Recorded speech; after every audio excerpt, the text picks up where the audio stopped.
Marco foi pra pegar o cachorro pegou enrola na barca e não tava mais na frente. Pisou em cima dela. Bom dia, pessoal. Aqui é Ricardo Ernesto Menezes, Portais do Brasil. Aqui na Vila da Iri, né, pessoal?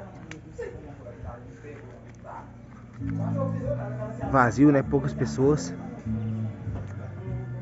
É uma vila mais familiar, né? Mais, como é que se diz?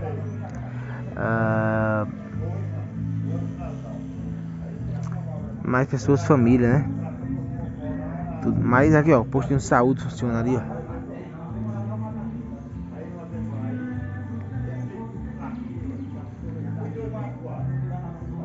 Ali, ó, funcionando.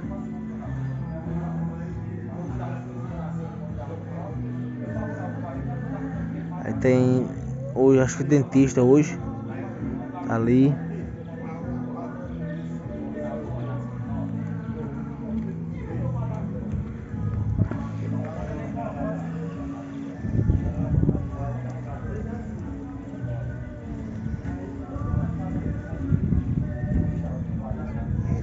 Movimento pouco, né, gente?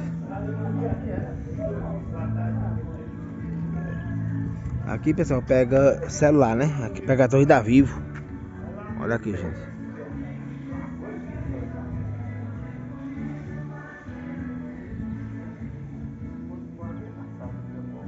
Torre da Vivo.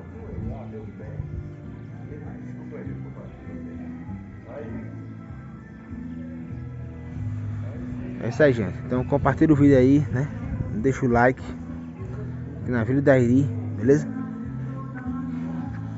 Olha aí, pessoal.